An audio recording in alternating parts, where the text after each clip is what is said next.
This is NTD Evening News. Live from our global headquarters in New York City, here's Tiffany Meyer. Good evening, and thank you very much for joining us tonight. I'm in for Tiffany today. Hurricane Milton has regained strength and is once again classified as an extremely powerful Category 5 storm. As it approaches Florida, hundreds of residents are facing evacuation orders and taking necessary precautions for their safety. NTD's Christina Corona tells us more. According to the National Hurricane Center, Milton has strengthened back to a Category 5 hurricane as it approaches Florida. As of Tuesday evening, the storm was approximately 480 miles southwest of Tampa, moving at 9 miles per hour with sustained winds of 165 miles per hour. President Biden announced that he has received updates from senior administration leaders overseeing the preparedness efforts for Hurricane Milton and continued efforts on Hurricane Helene. He noted that this storm could potentially be one of the worst Florida has experienced in a century. I've directed this team to do everything it can to save lives and our communities, help our communities before, during, and after these extreme weather events, and that's being done. Mayor Ken Welch of St. Petersburg, Florida, provided an update on the serious dangers posed by the storm. There will be extremely high winds with this storm. We're expecting winds of over 100 miles per hour, winds we did not receive with Hurricane Helene. We're also expecting to receive between 10 to 15 feet of storm surge. That is an unprecedented level of storm surge and is twice the level of Hurricane Helene's surge. Emergency management officials emphasize that if you live in an evacuation zone along the coastline, it's crucial to evacuate immediately. Governor Ron DeSantis provided an update on safety measures and requests. But this storm is going to go across the Florida peninsula, and it's going to exit on the east coast of Florida into the Atlantic Ocean, likely still as a hurricane. So that is going to bring significant impacts all across the state. Florida DEM is currently in the process of completing 1,200 missions. So far, you're looking at deploying hundreds of thousands of shelf-stable meals, hundreds of thousands of water bottles, hundreds of thousands of sandbags, a lot of tarps, and a lot of generators. With emergencies declared in numerous Florida counties and evacuations in progress, residents have created traffic jams on highways and interstates as they flee the storm's path. Cars were lined up at a gas station near Tampa on Tuesday, one day before Hurricane Milton is expected to impact the area. To be honest with you, if you're going to get gas, just get enough to sustain you for a period of time. And if you have generators, that's what everybody really should be doing. Try to get some gas, but because the situation is what it is right now, it's not going to be fruitful for everybody, you know. However, Governor DeSantis emphasized that while some gas stations may be out of fuel, the state has fuel on standby with more on the way. We have 268,000 gallons of diesel, 110,000 gallons of regular gas on standby. That's just from the state. You still have the fuel at the ports that are being brought in. But then we also have another 1.2 million gallons of both diesel and gas that are currently en route to the state. Asheville, North Carolina Mayor Esther Manheimer shares how her city is still recovering from Hurricane Helene. Well, things are a little bit better in terms of getting street lights back on and certain functions of the city, but we still have a lot of people without water to their homes because our water system is still out of commission. And we have a lot of folks that still don't have power or communication connection. According to the National Hurricane Center, Hurricane Milton could potentially double in size before making landfall in Tampa Bay on Wednesday. Christina Corona, NTD News. President Biden stopped in Milwaukee, Wisconsin to promise new jobs and clean water as part of his Investing in America series. And that's where he travels the U.S., particularly Midwestern regions, to tout his economic plans. NTD's Washington correspondent Jack Bradley has more from the White House. President Biden was in Milwaukee, Wisconsin on Tuesday, where he announced new funding in his effort to replace every lead pipe in the U.S. within 10 years. Biden is allocating $2.6 billion from the bipartisan infrastructure law for drinking water upgrades and lead pipe replacements. That's on top of the $15 billion that has already been allocated for lead pipe replacement. The Biden administration says that the funding is meant to provide clean drinking water and union jobs. Wisconsin has an estimated 340,000 lead pipes, the 10th most of any state. There are about 9 million lead pipes that are used to bring drinking water to homes across the country. Corroding lead pipes can lead to lead poisoning and can have negative physical and mental side effects. Here's President Biden on this on Tuesday. We're finally addressing an issue that should have been addressed a long time ago in this country. The danger the lead pipes pose to our drinking water. President Biden postponed his trip to Angola and Germany because of Hurricane Milton. He'll oversee preparations for and the response to the hurricane.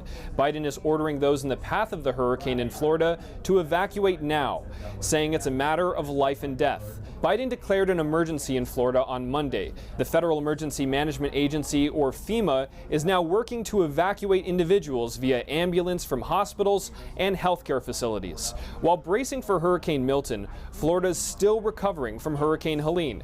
But FEMA is caught in the middle of controversy and what the White House is calling misinformation. The White House says that people are spreading misinformation that FEMA funds used to help hurricane victims are being diverted to house illegal immigrants. Those who do it to try to damage the administration. Well, we can take care of ourselves. But it misleads people. It puts people in circumstances where they panic, where they really worry. They think now they're not being taken care of. FEMA also oversees the housing of illegal immigrants through its Shelter and Services program, which received $650 million this year. Now, some congressional Republicans in the House have introduced legislation that would do away with that program and divert those funds to recovery relief for the hurricanes. Reporting from the White House, Jack Bradley, NTD News. As Hurricane Milton churns toward Florida, it's also impacting campaign events. Former President Trump expressing concerns that the storms could affect the November election. Meanwhile, his campaign works to fend off new allegations about Trump's relations with Vladimir Putin. NTD Cyrus Town has more. As Milton re-intensifies into a Category 5 hurricane, at least 2 events featuring former President Trump have now been postponed. That includes a virtual town hall with Robert F. Kennedy Jr. and a forum with Latino voters, both originally scheduled for Tuesday. This year's hurricane season is expected to stretch into November, and Trump, in an interview released on Tuesday, says no one can predict how the storms will impact the November election. We have a big lead in Florida. And in North Carolina, we were leading solidly. Nobody can really predict what these storms are having. And I hate to say help because people are dying, and they're dying. And that's more important than anything we're talking about, actually. Meanwhile, Trump's campaign is working to push back against new reports by journalist Bob Woodward, who, citing unnamed sources, suggests that Trump called Vladimir Putin 7 times after leaving office and sent him COVID-19 test machines during the pandemic in 2020. While Vice President Kamala Harris says Trump held an adversary when Americans needed relief, the Trump campaign said none of these made-up stories are true and that Woodward's book belongs in the bargain bin of the fiction section of a discount bookstore. Trump's running mate, Senator J.D. Vance, also defended Trump, saying on Tuesday, "Have I talked to Donald Trump about his calls with Vladimir Putin? No. I've never had that conversation with Donald Trump in my life. But if Donald Trump, even if it's true, look, is there something wrong with speaking to world leaders? No? Is there anything wrong with engaging in diplomacy?" Next, Trump is set to campaign in Pennsylvania on Wednesday with remarks in Scranton and a rally in Reading. Reporting by Iris Tao, NTD News. Vice President Kamala Harris wants to expand Medicare benefits to cover at-home senior care. She mentioned the proposal during an interview on ABC's The View. NTD correspondent Jason Blair reports. It would be for the first time expanding Medicare to include long-term care at home.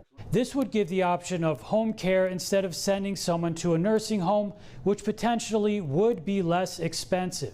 It's the vice president's latest proposal in her plan to lower health care costs if she were elected in November.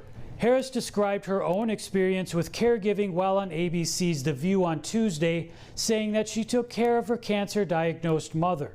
Harris and Walz are in the middle of a media blitz this week. Harris sat down with Bill Whitaker on 60 Minutes for an interview which aired on Monday night. Many are calling it the toughest one the Democratic nominee has done so far, with Whitaker pressing Harris on some key issues like immigration. The CBS journalist asked Harris if it was a mistake to loosen the border policies as much as she did. It's a long-standing problem, and solutions are at hand. And from day one, literally, we have been offering solutions. What I was asking was it a mistake to kind of allow that flood to happen in the first place? I think the policies that we have been proposing are about fixing a problem, not promoting a problem.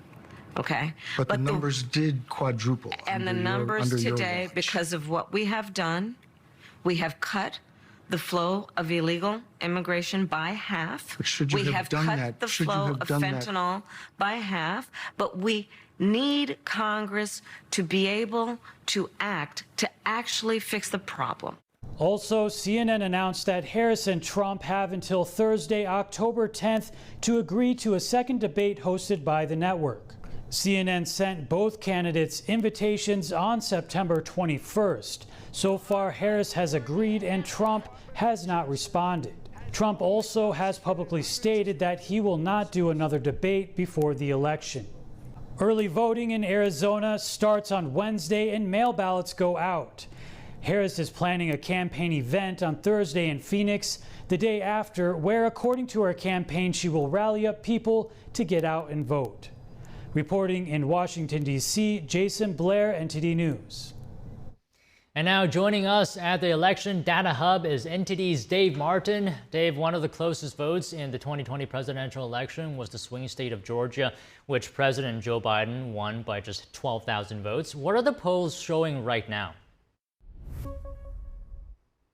Thank you, Don. Yeah, very close race still. It was close between Trump and Biden earlier this year. Right now it's close between Trump and Harris. But since you asked, let's actually compare the polling in Georgia between now and what it was 4 years ago using the same pollster so we can kind of get an apples to apples comparison here. So we're going to look at Quinnipiac between September 2024 and September 2020. As you can see here, the September 2024 polling shows Trump with a 5-point lead over Harris. You rewind 4 years ago to September 2020, Biden with a 3-point lead over Trump. So that's actually an 8-point swing in favor of Donald Trump over that 4-year period. Now, surprisingly, in looking at the state demographics, instead of actually race playing a part of this, it was more like some age groups, specifically young people and middle-aged voters seem to make up the difference here. So let's take a look at that.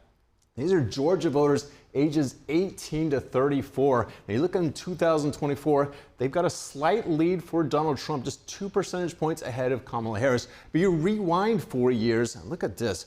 Biden, a 27-point advantage over Trump among young voters. So that is a 29-point swing in favor of Donald Trump among young voters. Now, how about the middle-aged voters here? Trump, a 16-point lead over Harris in September 2024. You rewind 4 years, and these middle-aged voters, aged 50 to 64, they actually had Biden with a 2-point advantage here. So another big 18-point swing for Donald Trump among those two age groups.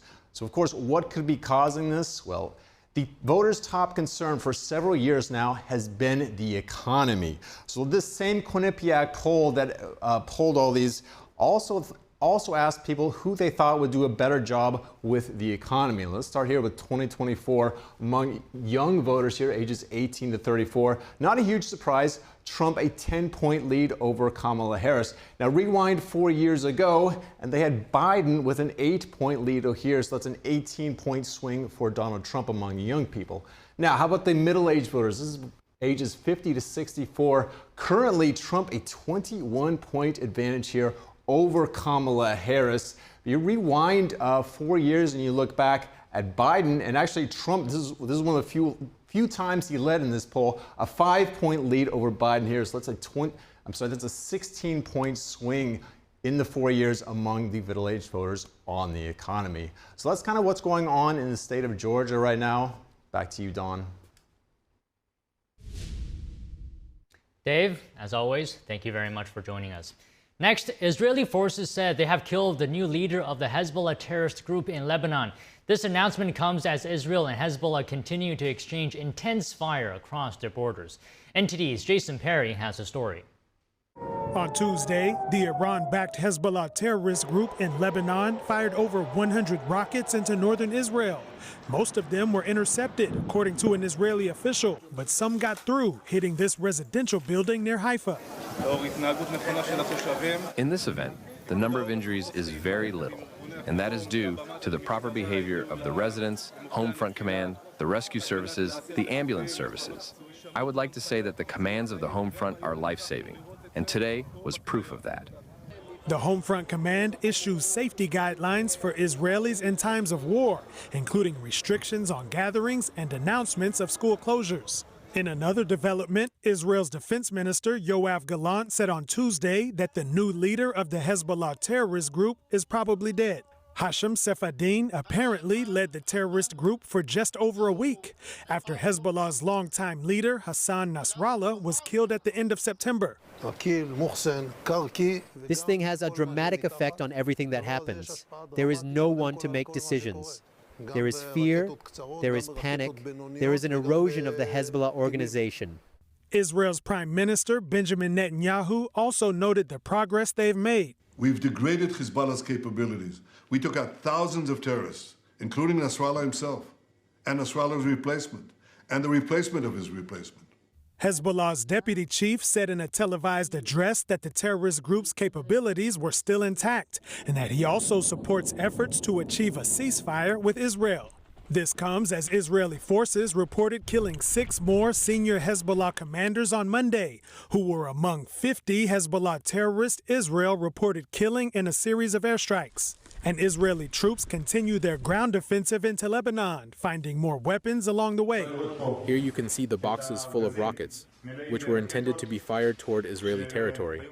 And they also found an underground tunnel that crossed about 10 yards into Israeli territory. Also on Tuesday, Iran's foreign minister commented on Israel's possible response to Iran's recent missile attack on the country. He said any attack by Israel will result in a more powerful response. He also said Iran is fully prepared for war. Jason Perry, NTD News. Russia and Ukraine today accusing each other of torturing prisoners. That's as the new NATO chief says Ukraine could be facing the toughest winter since the start of the war. NTD's international correspondent Arian Pazdar has the update. Ukraine says Russia launched 2 ballistic missiles and 19 drones in an overnight attack on the southern Odessa region. The attack allegedly caused fires on 3 floors of this apartment building. No casualties have been reported. But in Kharkiv,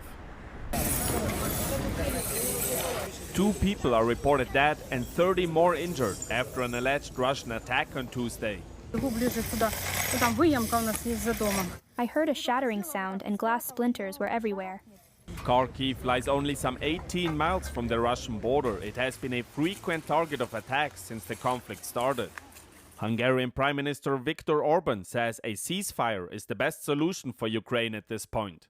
A ceasefire, because we are convinced that you cannot win that war on the battlefield. Simply you cannot. Hungary is currently holding the EU's rotating presidency. Orban suggested that Europe's strategy of aiding Ukraine is not working, saying the bloc should change course. This comes as the new NATO chief, Mark Rutte, said this on Tuesday. Ukraine could be facing its toughest winter since the full-scale invasion began. But unlike Orban, Rutte did not talk about a ceasefire. To the contrary, he says NATO has to do more to support Ukraine. The more military support we give, the faster this war will end. Meanwhile, at the United Nations, a representative for Russia said this about Ukraine. There are numerous facts of arbitrary arrest and detention, torture, intimidation, cruel treatment. And the UN's High Commissioner for Human Rights made similar allegations about Russia. Instances of torture are taking place on a daily or weekly basis. He added that July was the deadliest month for civilians in Ukraine since October of 2022. He says that's mostly due to a large-scale attack by Russia on July 8th. Arian Pastar, NTD News. Weighing the federal government's authority and states' rights, the Supreme Court is taking up two social issues this term, starting today with oral arguments around the Biden administration's attempt to ban ghost guns. NTD's Melina Weisskopf reports. The big question before the Supreme Court today is whether the federal government overstepped its authority by regulating ghost guns. That's a term to describe homemade kits that make guns untraceable with no serial numbers. The government's attorney argued that firearm kits are ready to assemble, so they can be regulated like ready-to-use guns. She likened the kits to a bicycle without pedals, one justice likening it to an omelet. Some eggs, some chopped up ham, some chopped up pepper and onions. Is that a Western omelet? No, because again, those items have well-known other uses to become something other than an omelet. Would your answer change if you ordered it from HelloFresh and you got a kit and it was like turkey chili, but all of the ingredients are in the kit? Yes, and I think that presses on the more apt analogy here, which is... The attorney representing gun owners and makers argued the ATF's interpretation of the Gun Control Act redefines parts kits as ready-to-use guns, but the justices appeared skeptical.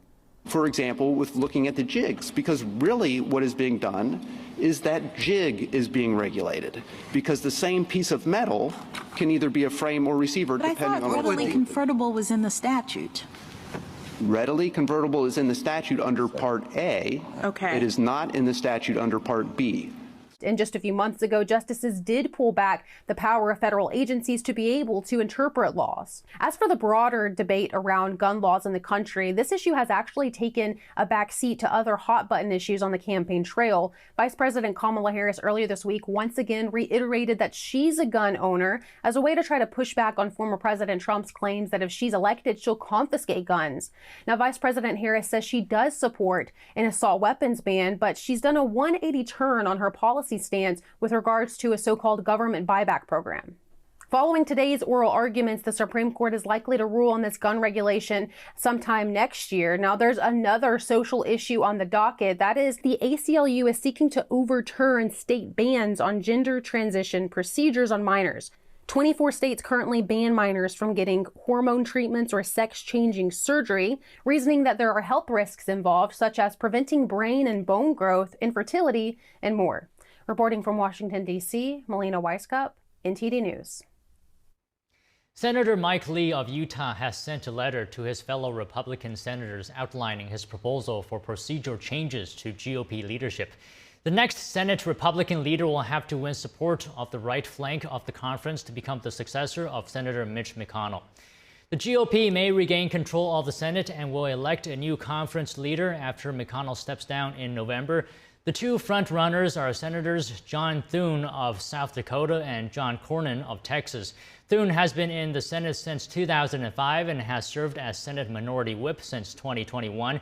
Cornyn has been in the Senate since 2002 and previously served in the Texas Supreme Court. In Senator Lee's letter to the GOP conference today, he proposes that the next leader create a schedule for considering appropriations and require at least 4 weeks of debate before votes on omnibus packages. In a significant shakeup for New York City's leadership, First Deputy Mayor Sheena Wright has resigned today, and Mohammed Bahi, the mayor's chief liaison to the Muslim community, has been arrested. NTD's Chris Bob has more. New York City Mayor Eric Adams' second-in-command, First Deputy Mayor Sheena Wright, has resigned today amid the mayor's indictment. In her place, Mayor Adams has appointed the former deputy mayor for housing and economic development. I'm elevating to the position of First Deputy Mayor Maria Torres Ringer. Wright's resignation adds to a growing list of key officials who have left or been terminated in the past 2 weeks, including Rana Abbasova, the Director of Protocol in the Mayor's Office for International Affairs, and Winnie Greco, the Director of Asian Affairs. Mayor Adams' chief liaison to the Muslim community, Mohammed Bahi, resigned on Monday and has today become the first member of Adams' former staff to be arrested in connection with the indictment. He faces charges of witness tampering and destruction of evidence. Not one person that has decided to do something else with their life said, Eric, is because so much is going on. Not one person. Not one person. People come in and out of government, and I am just I'm sorry? There's been a startling amount of resignation. Why is that? With 300,000 people, you think that's a startling amount? Now, a new poll published on October 4th by the Marist Institute for Public Opinion shows that 69% of New Yorkers, including 71% of Democrats, think Mayor Eric Adams should resign. From New York City, I'm Chris Bobb. More than a dozen states and Washington, D.C. are suing TikTok. They allege the app is harming kids' mental health by making it too addictive. NTD's David Lamb reports. TikTok is facing lawsuits which allege that the app is targeting kids for profits. The lawsuits stem from a national investigation into the popular short video app. A bipartisan coalition of attorneys general from many states, including New York, California, Kentucky, and New Jersey, launched the investigation in March 2022. All of the complaints were filed in state courts.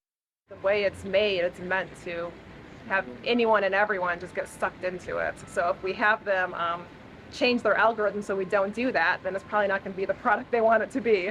The lawsuits take issue with TikTok's endless content scrolling and challenge videos that sometimes encourage risky behaviors. The lawsuits also claim TikTok deceives users and parents. The complaints accuse TikTok of knowingly having an algorithm that traps young users to use it for hours and addictive features that lead to anxiety, depression, body dysmorphia, and others. In response, a TikTok spokesman said they disagree with the claims and believe many of them to be inaccurate and misleading. He said TikTok endeavored to work with the attorneys general for more than 2 years. Washington, D.C. alleges that teens are frequently exploited for sexually explicit content through TikTok Live. D.C. says the app is operating an unlicensed virtual economy by allowing people to gift TikTok coins to live streamers. But it sounds to me like Twitch. Twitch has something very similar where people stream and then people donate money. So just depends. I guess it depends how they're requesting that money. TikTok could also be banned in the U.S. in January. That's if China-based parent company ByteDance doesn't sell TikTok by then. U.S. lawmakers stated national security concerns, saying that the Chinese communist regime could spy on Americans with the app. Probably should separate themselves from China entirely and then maybe have like their own subsidy in the U.S. or subsidiary in the U.S. and have them run TikTok, or they should sell their business and it probably would end up working out. Honestly, I haven't given it a ton of thought. All I know is that my kids can't use it. I've made my decision as a mom. Okay. Beyond that, yeah, I don't know. We need to test out some different ways. Both TikTok and ByteDance are challenging the federal law in an appeals court. David Lamb, NTD News, California. We have breaking news right now. The FBI has arrested an Afghan man for allegedly plotting an election day attack targeting large crowds in the U.S. The Justice Department said that 27-year-old Nasir Ahmad Tahidi of Oklahoma was inspired by the Islamic State. The FBI discovered that he had been stockpiling automatic weapons and had taken steps to liquidate his family's assets. After he was arrested, Tahidi told investigators that he had planned an attack for Election Day that would target large gatherings of people. Now, with Election Day just under 30 days away, the final opportunity is nearing for candidates to reach undecided voters in key battleground states.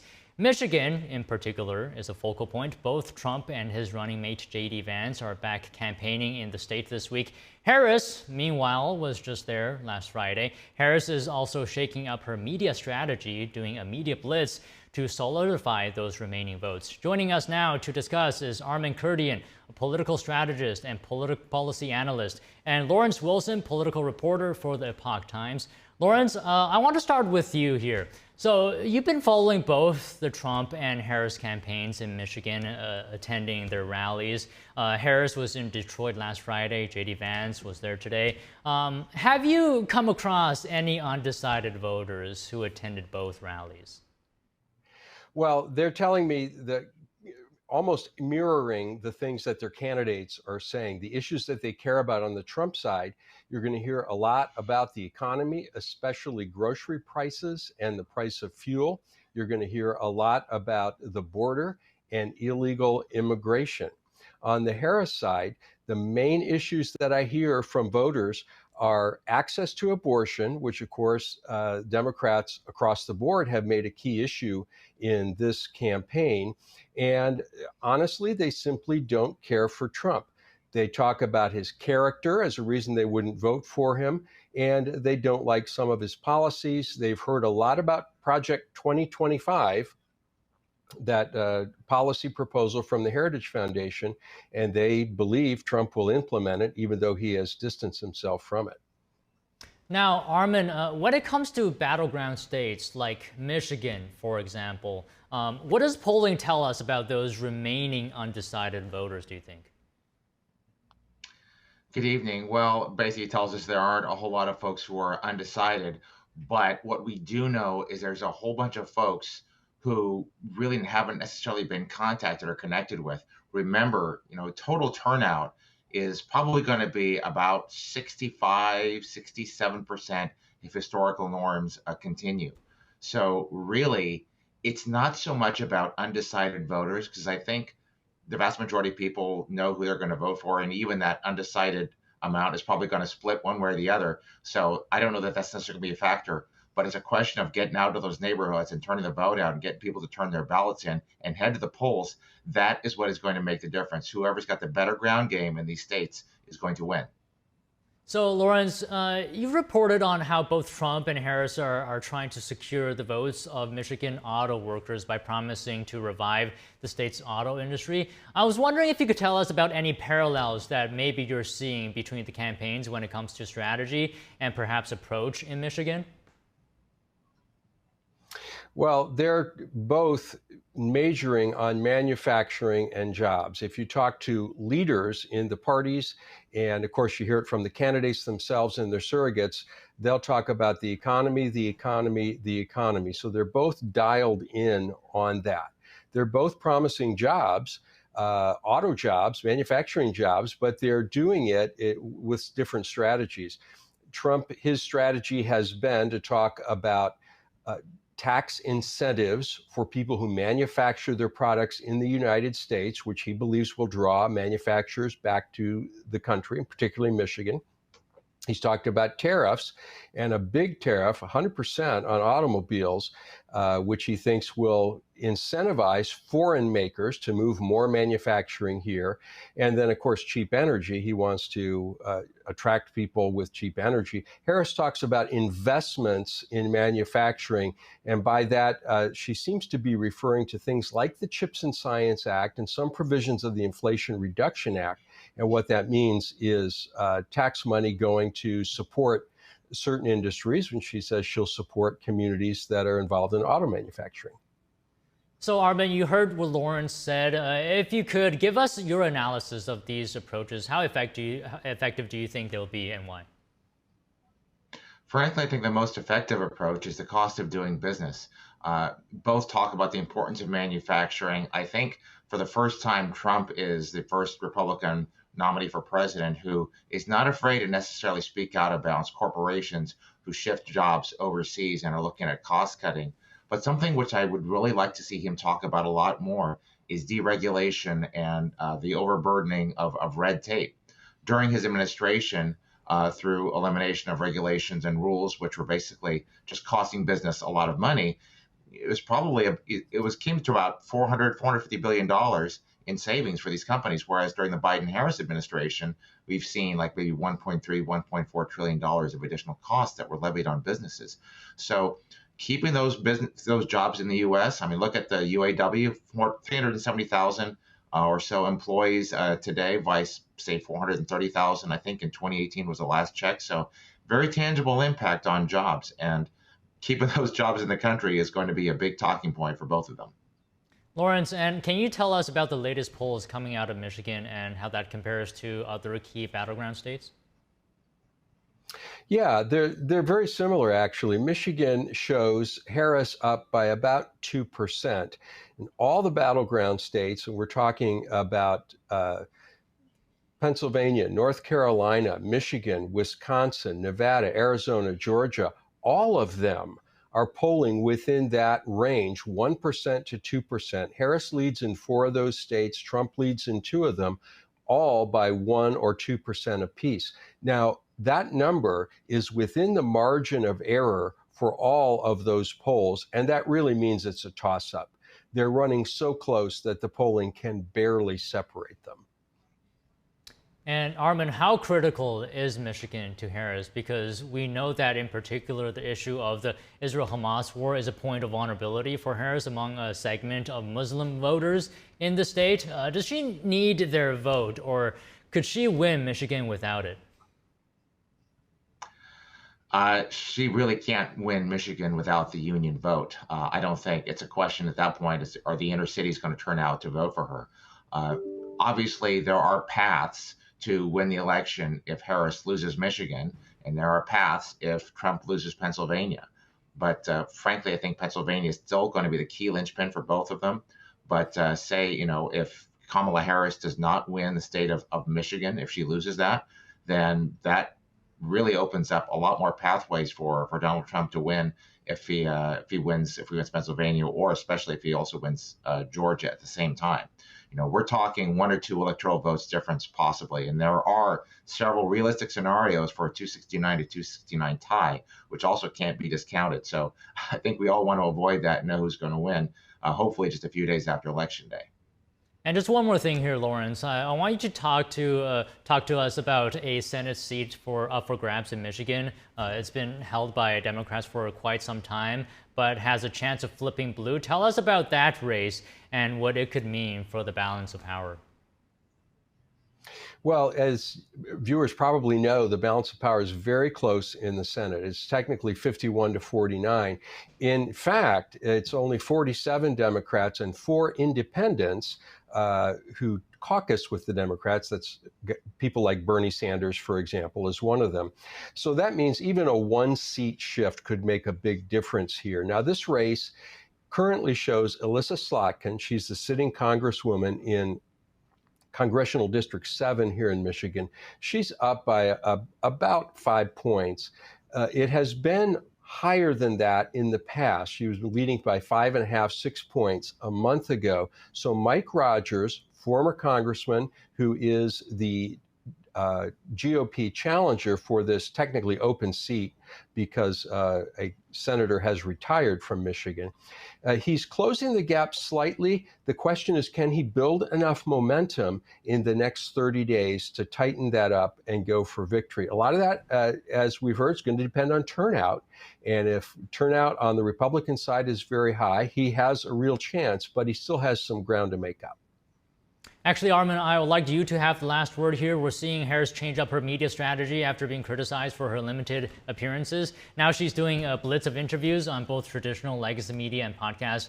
How do you read this move? Well, I think she's trying to play catch up at this point. She hasn't really availed herself well in any of these interviews that she's doing. I don't think they've been very substantive, and she hasn't done well whatsoever. We're going to wait to see if there's going to be a tangible impact in terms of how she's able to defend her positions. Something that was said at basically the beginning of this interview was regarding Trump's likability, and that's a big reason why Democrats don't want to vote. Honestly, the 2 biggest voting blocks this October are going to be people who like Donald Trump and people who don't like Donald Trump. The people who like and don't like Kamala Harris are going to be a much smaller voting block. So really, it's a question of, can Trump overcome his dislikability and get people to come out and vote for him? Kamala Harris is at least trying to seem more personable by going out and doing these interviews. So perhaps whether or not she answers the question well, just the fact that she's sitting down for interviews may actually work in her favor. We'll have to see. All right, Armin Kurdian, political strategist and policy analyst, Lawrence Wilson, political reporter for the Epoch Times. Thank you so much both for joining us. Pleasure. Thank you.